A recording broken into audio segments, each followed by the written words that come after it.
falando comigo para mim poder pregar essa mensagem. Foi uma mensagem que eu também preguei há 2 semanas atrás. E eu tenho certeza que o Senhor fará algo através dessa palavra.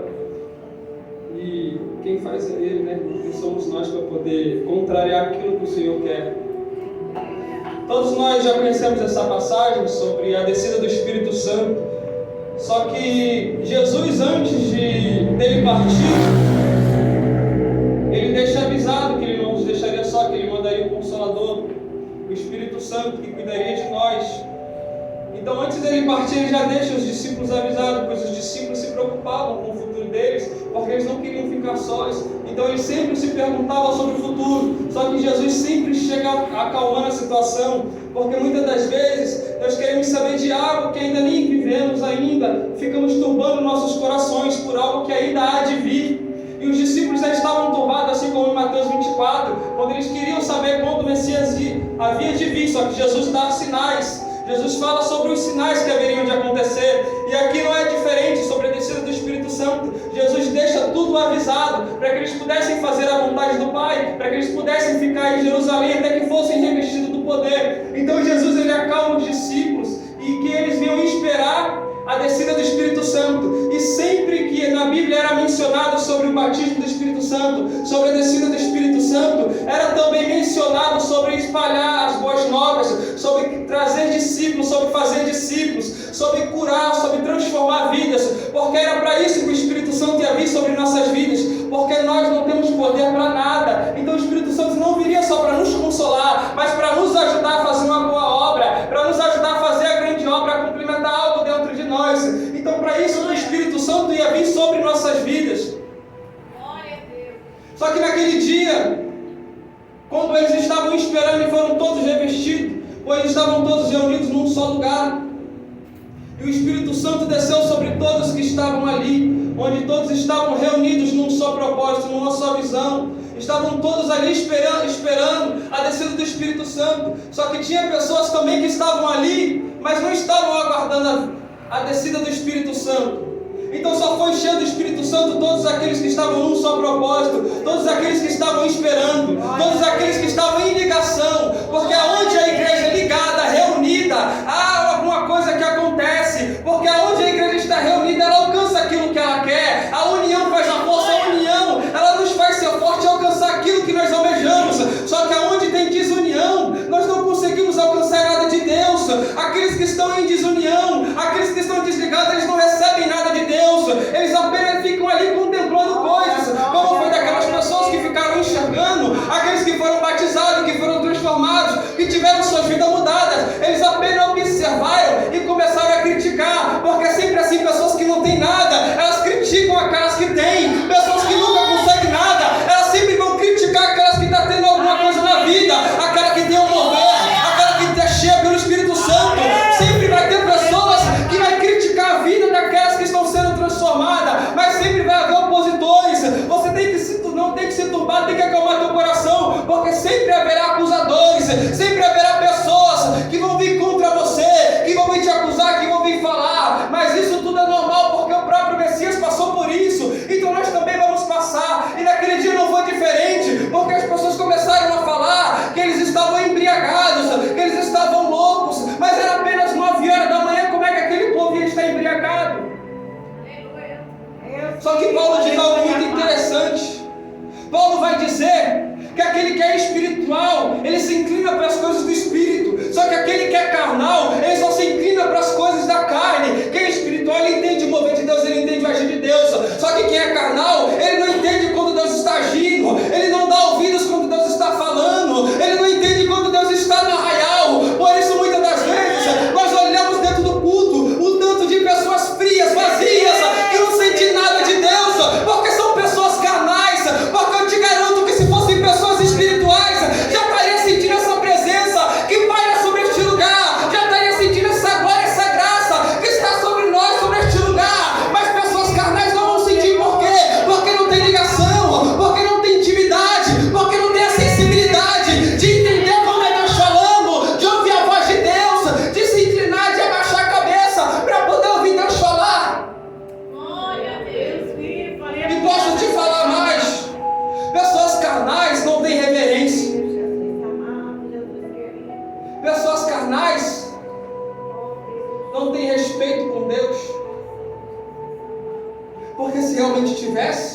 quando entrasse na presença do Santo dos Santos, ela adoraria, esqueceria de todos os problemas, como a Bíblia diz, para não se preocupar com o dia de amanhã, mas apenas buscar. Nós nos preocupamos muito com o dia de amanhã, com o que há de vir, com o que vamos comer, com o que vamos se vestir, com os nossos problemas lá fora, com enfermidades. Sendo que isso tudo aqui é passageiro, nós devemos investir em algo eterno, que é o reino dos céus. Nós trocamos Deus por tantas coisas. Tem pessoas que trocam Deus por prazer, por minutos de prazer. Será que vale a pena trocar uma vida na eternidade de paz, de alegria, de gozo eterno, por momentos de prazer nessa terra?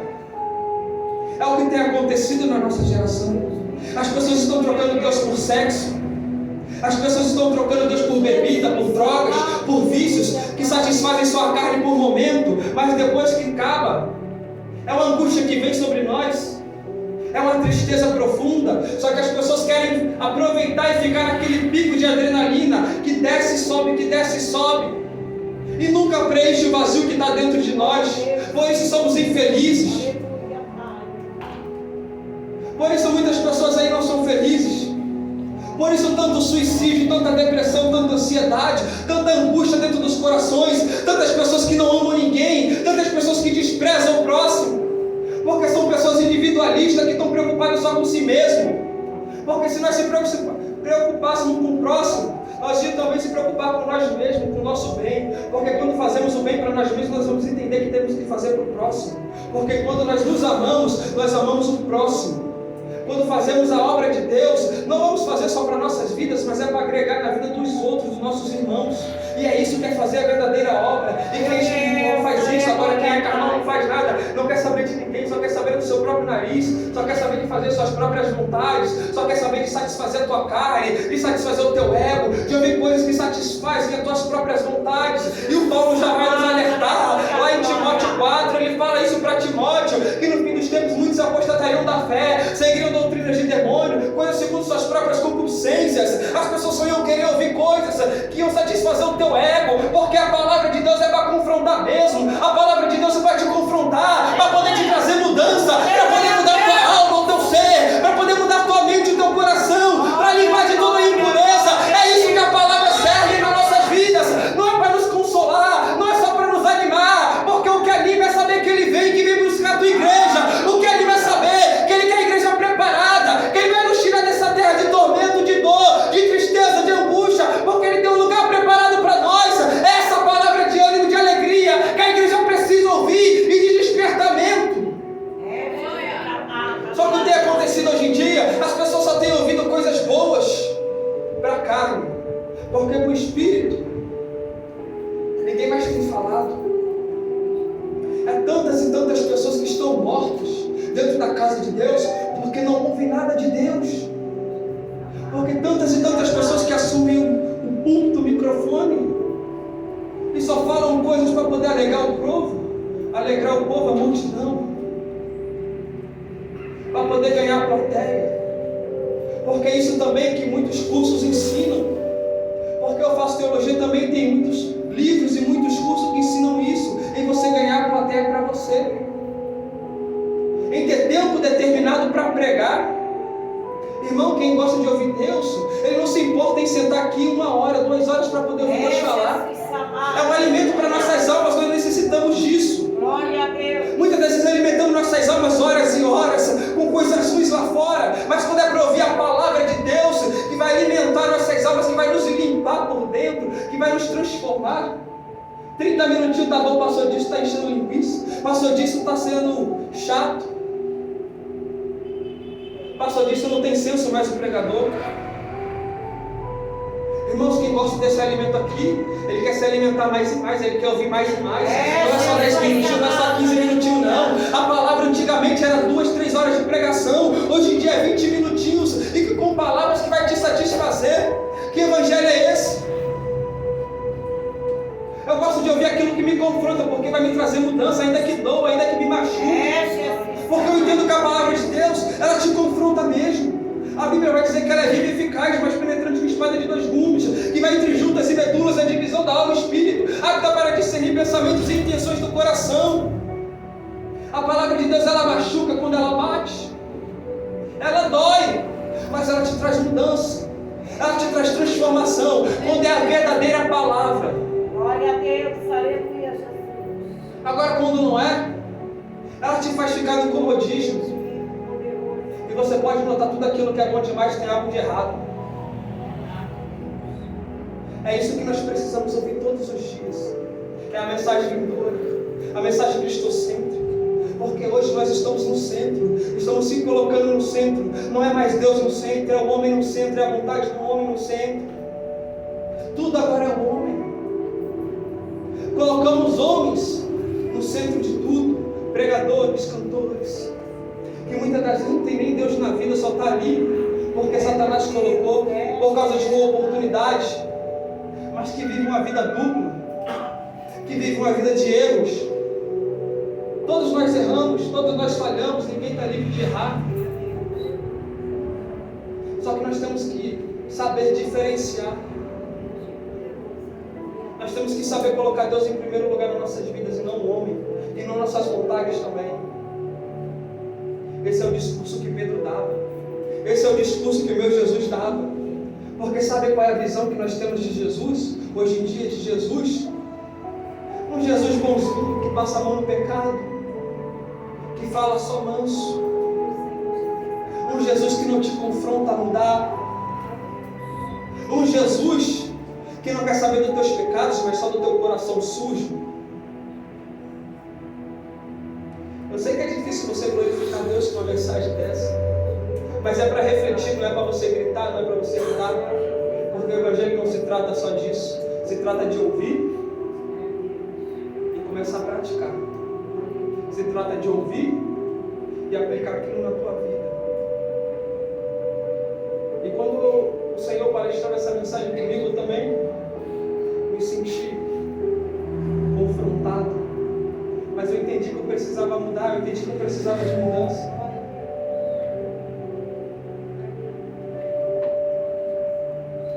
E todos os dias nós precisamos mudar. Todos os dias nós precisamos melhorar. Porque sabe o que nós merecíamos, na real? Era o inferno. Nenhum de nós somos merecedores do céu. Nenhum de nós somos merecedores de estar aqui, de ter essa oportunidade.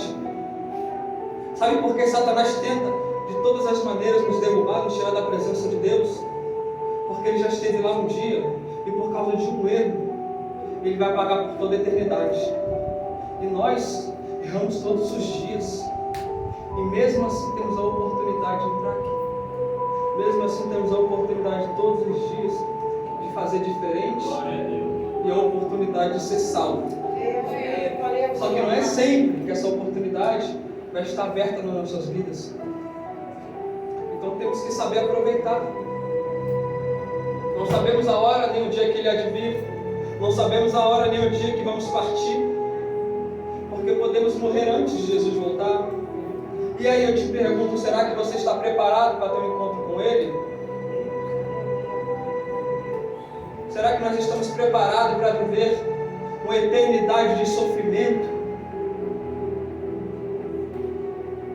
Eu creio que todos querem ir para o céu, mas nem todos que dizem Senhor, Senhor. Não são todos, porque todos ouvem a palavra. Nós sentamos aqui todos os dias, praticamente, ouvimos e ouvimos a palavra de Deus. Só que voltamos lá fora para o lamaçal do pecado, voltamos para o nosso pecadinho de estimação, voltamos a praticar coisas erradas e falamos Deus perdoa, Deus perdoa, Deus perdoa. Só que a consequência vem, e às vezes essa consequência é alta, às vezes o preço é alto de não ter mais oportunidade, porque Deus nos dá muita oportunidade, Deus é muito misericordioso por nós. O rei Belsazar, por causa de um erro também, o que ele recebeu foi a morte, por tocar nos utensílios de Deus, nas coisas sagradas de qualquer forma, para poder escarnecer daquilo que era sagrado, daquilo que era santo. Ele morreu, essa foi a consequência dele. E sabe o que nós estamos fazendo quando erramos? Estamos plantando coisa para o nosso futuro. E às vezes você até se pergunta: por que eu estou sofrendo isso? O porquê de tanta luta, o porquê de tanta prova se eu estou na posição? Gálatas 6:7 vai dizer: tudo aquilo que o homem semear, isso também ceifará. Sabe qual é a consequência de hoje? Sabe por que sofrer isso hoje? É o motivo de você ter plantado coisas ruins lá no passado. Sabe por que de tantos casamentos turbados? Por que de tantas e tantas desavenças dentro dos lares? O porquê de tantas doenças, cânceres? Por causa dos erros lá do passado. Porque Deus perdoa sim, mas a consequência vem. E não ligamos para a consequência, só queremos ligar para o prazer e pensar que Deus perdoa. Só queremos ligar para o nosso prazer momentâneo e que Deus é bom e perdoa, mas Deus também é justo e a justiça de Deus é doída, a justiça de Deus machuca. Tanto que a justiça de Deus vai separar o joio do trigo. E isso é algo muito sério, porque levamos o Evangelho como se fosse qualquer coisa. Levamos na brincadeira. Porque se tivéssemos noção real do que é o inferno, do que é o céu, do que é o mundo espiritual, eu tenho certeza que eu e você não brincaríamos com o Evangelho, não brincaríamos com Deus. Porque eu olho para Deus agora e eu posso ver Deus tão triste. Deus se ira sim, mas Ele não pega. Eu imagino Deus amargurado com a nossa geração, com a igreja dele, porque nós agimos de qualquer forma lá fora, e o pior aqui dentro, um lugar onde éramos para dar exemplo, onde éramos para estar transbordando da presença de Deus, onde éramos para acolher aquele que não tem, passar para aquele que não tem, liberar a palavra, profecia, só que não temos nada para passar, nós não buscamos nada, doamos nosso tempo a tantas coisas, e para Deus não investimos em nada. E você acha que vai ter retorno? Que Deus vai usar alguém assim? Você acha que Deus vai te dar palavra assim? Você acha que Deus vai te dar revelação assim? Não é qualquer um que é usado. E aqueles que já receberam o dom de Deus por ter buscado um dia e hoje estão relaxados, Deus vai requerer deles, Deus vai cobrar, e é pior ainda. Não é só porque prega, porque canta, porque louva, porque revela, porque profetiza, porque sonha, porque fala em línguas que será salvo. Não está longe disso. O reino do céu não se trata disso. Deus usa quem Ele quer, qualquer um. Só que não é qualquer um que vai ser salvo. É aquele que é separado, é aquele que faz a vontade do Pai a todo momento. É aquele que busca a todo momento. E a igreja precisa despertar desse sono. Porque a palavra está se cumprindo, a apostasia está reinando sobre a igreja. Tantos e tantos profetas, falando só aquilo que você quer ouvir, só aquilo que nós queremos ouvir. Tantos profetas em rebeldia, porque quando não falamos aquilo que Deus quer, nós estamos em rebeldia. Mas queremos ganhar o povo, queremos ser da galera, da multidão. Só que o meu Deus não opera na multidão, Ele opera também onde tiver 2 ou 3 reunidos.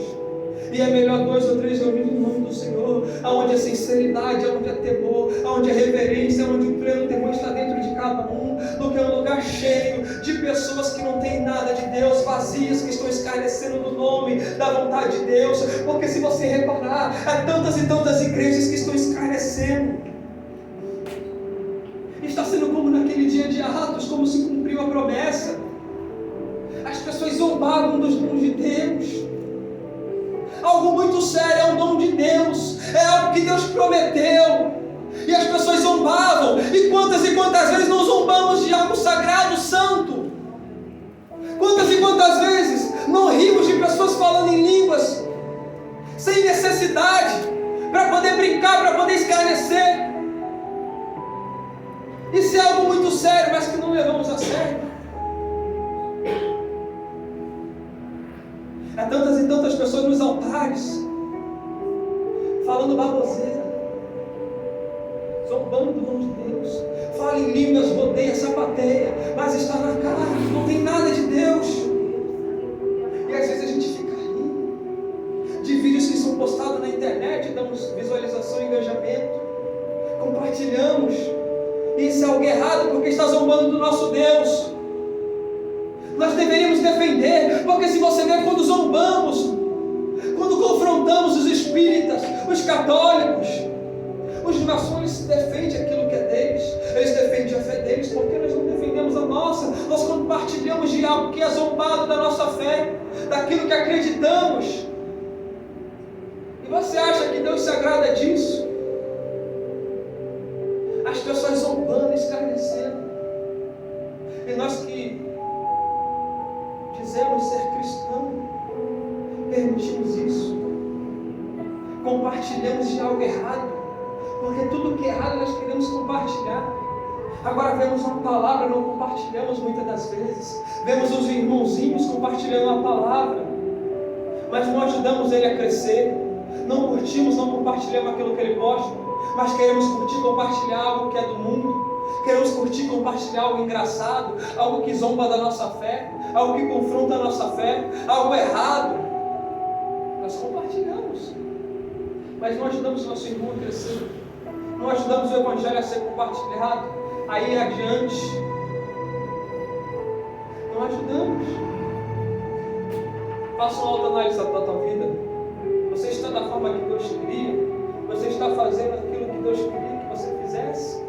Será que você está sendo usado na presença de Deus da forma que Ele queria? Ou será que você está numa apostasia profunda, só que não quer admitir? Será que você está numa incredulidade profunda e você não quer admitir? Será que te falta fé na tua vida e você não quer admitir?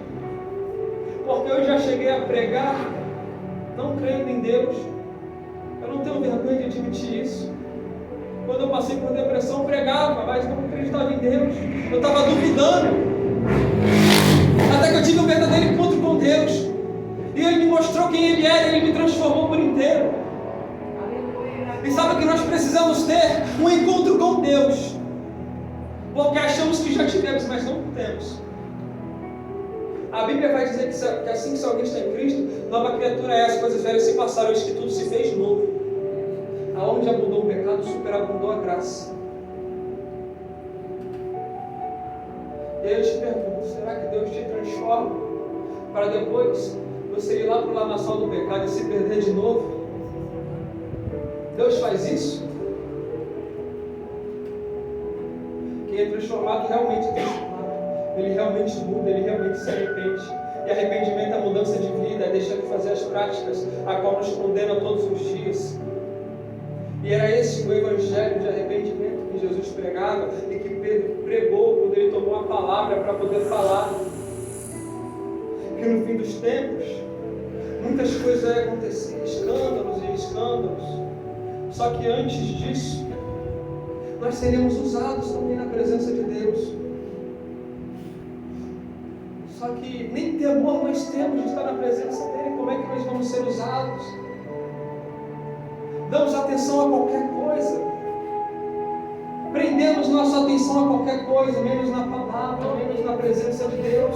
Porque às vezes Deus quer te usar para falar algo com alguém. Só que como que vai usar se nós estamos desligados da presença dEle? Como que vai usar se não temos nada, não temos intimidade? Porque Deus vai falar com um estranho que não tem intimidade com Ele. Nós precisamos voltar ao primeiro amor, à primeira essência. Nós precisamos voltar a ser realmente igreja, como a igreja primitiva, que tinha essência, que apanhava, que era perseguida, e hoje nós temos uma vida tranquila.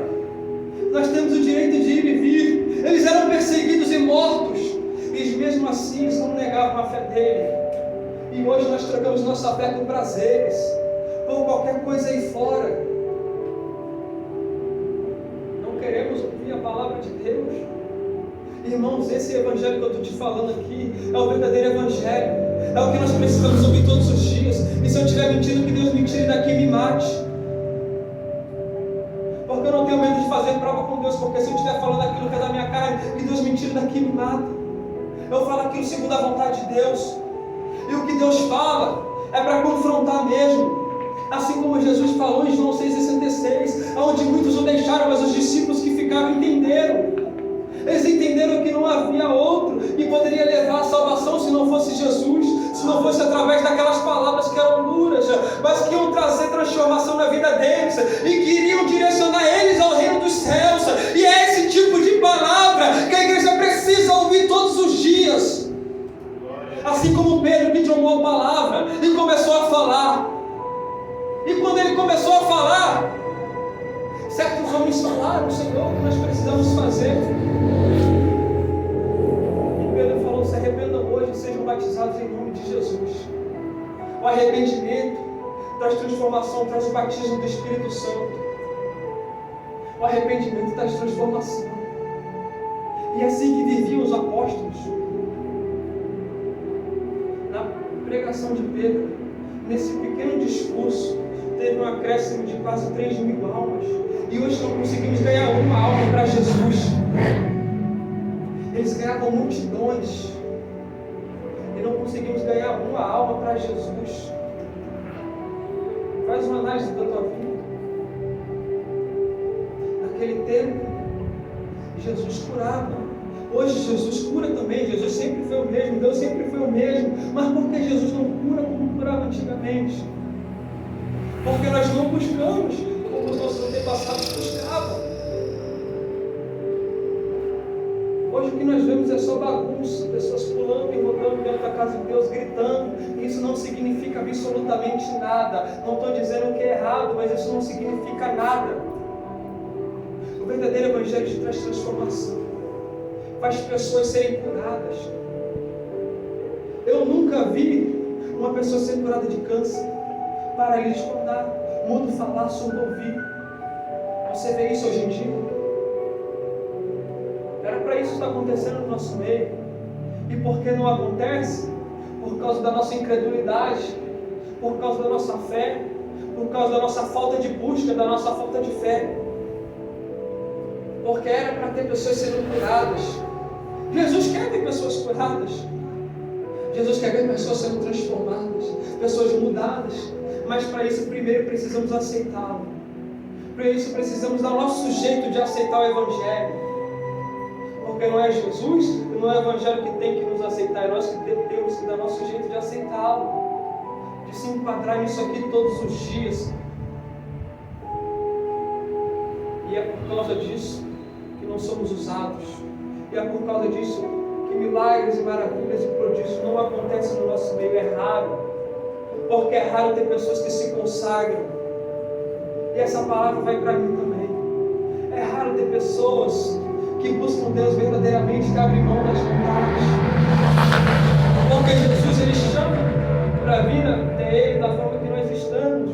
Mas para vir após Ele, temos que negar nossas próprias vontades, carregar nossa cruz, carregar nossas próprias dores, nossas angústias. Nós temos que carregar tudo aquilo e negar tudo que nos satisfaz para poder seguir o Mestre. E o verdadeiro Evangelho é esse, que te faz negar suas vontades, que mata a tua carne, que vivifica o teu espírito. Porque Pedro, numa pregação simples, ganhou tantas e tantas almas, curava. Ele tinha levanta e anda, como em Atos 3. Ele não tinha dinheiro para dar esmola, mas ele tinha levanta e anda. Será que você tem levanta e anda? Será que você tem palavra para liberar para a vida de alguém que vai trazer transformação? Muitas das vezes temos palavra que vai trazer choro, que vai trazer emoção, que vai trazer conforto, mas não temos levanta e anda, não temos palavras de libertação. Essa palavra que precisa ser pregada e anunciada. Mas sabe o que temos feito muito hoje em dia? Investindo só em revelações. Tem muitas revelações que não batem, irmão. Deus revela na palavra sim, ainda mais para quem tem dom, e eu sei muito bem disso. Só que tem muitas revelações que até parecem, mas não é. Tem muitas coisas que o povo ensina errado, e temos trocado muito a sabedoria humana pela sabedoria divina. Tantas e tantas mensagens que são bonitas, que fazem pular, rodar e chorar, mas que não mudam o povo. O Evangelho, irmãos, é simples. Deus é sábio, Ele usa na sabedoria, Ele te concede de sabedoria, Ele te concede de revelação. Só que nós temos que parar de se prender a tanta revelação falsa, a tanta revelação que vai nos satisfazer e satisfazer o ouvinte. e falar a verdadeira palavra, que é simples e direta e reta, que não faz curva, que nos traz transformação, e que nós possamos aprender todos os dias a viver assim, e deixar a palavra entrar dentro de nós, nos penetrar e nos mudar. Porque aquele povo só foi batizado porque eles aceitaram um discurso duro de Pedro. E será que nós temos maturidade para poder ouvir alguém falar? Porque eu já cansei de ir em igrejas que não gostam de ouvir, principalmente quando é um pregador novo como eu. E eles se fazem essa pergunta: quem é ele? Chegou agora, mal começou. Eu já me deixei muito se abater por causa disso, até que eu ouvi, até que eu li aquilo que Paulo falou ao jovem Timóteo: não deixe que ninguém te despreze pelo fato de ser jovem, porque Timóteo era um jovem pastor, que tinha unção e que fazia a verdadeira obra, e que confrontava os falsos mestres naquela época. E sempre quando um jovem se levanta para fazer isso, ele é confrontado. Quem é ele? Começou agora. Esse Jesus eu conheço há muito tempo. Mal começou, mal sentando, chegou, já quer sentar na janela. Acusamos sem conhecer, Deus usa qualquer um. Se Ele quiser, Ele pega um ali fora hoje, levanta, exalta e usa. Se Deus quiser, Ele pega um pequenino e usa. E nós temos que ter maturidade para poder aceitar. Sabe o que Salomão fala? Quando pequeno, eu não gostava de ouvir as repreensões dos meus pais. Mas depois que cresci, vi que aquilo tudo era necessário. Crente menino não gosta de ser repreendido, não gosta de ouvir palavra dura, não gosta de ouvir exortação, palavra de transformação. E a palavra de Deus, ela te confronta a te fazer mudar. Então nós precisamos criar maturidade para poder aprender a ouvir a palavra de Deus, para aprender a ouvir Deus falar. Porque Deus, Ele quer se manifestar no nosso meio, mas para isso precisamos deixar a palavra dEle penetrar dentro de nós, e que a partir de hoje possamos viver como uma igreja primitiva, que fazia diferença, que era transformada e que deixava Deus trabalhar, e que abria mão das suas próprias vontades, dos seus próprios prazeres, para poder aceitar o Evangelho. Então que a partir de hoje você possa deixar essa palavra dentro de você, que você não possa só ouvir isso aqui e esquecer disso lá fora, mas lembre-se dessa palavra lá fora. Viva isso não só aqui dentro, mas lá fora. E está difícil de viver isso aqui dentro também, eu sei. Porque se você reparar, a igreja era para estar avivada pela presença de Deus. Não é por nós não fazemos nada, é por Ele. E Ele faz, mas depende de nós poder fazer a faísca aqui para o fogo poder pegar. Precisamos mais dar atenção a Deus. Nós precisamos mudar e melhorar todos os dias. Deixar o temor de Deus habitar dentro de nós, porque quando deixarmos o temor habitar dentro de nós, aí vamos entender quando é Deus falando, e vamos reconhecer que devemos deixar a palavra de Deus entrar nas nossas vidas e trazer mudança, e aprender a ouvir Deus falar. E Deus fala através dos seus profetas, então aprenda a ouvir o profeta falar, aprenda a dar ouvidos ao profeta, não às suas próprias vontades. Que a igreja possa receber essa palavra. E assim eu agradeço a minha rica oportunidade. Aplauda.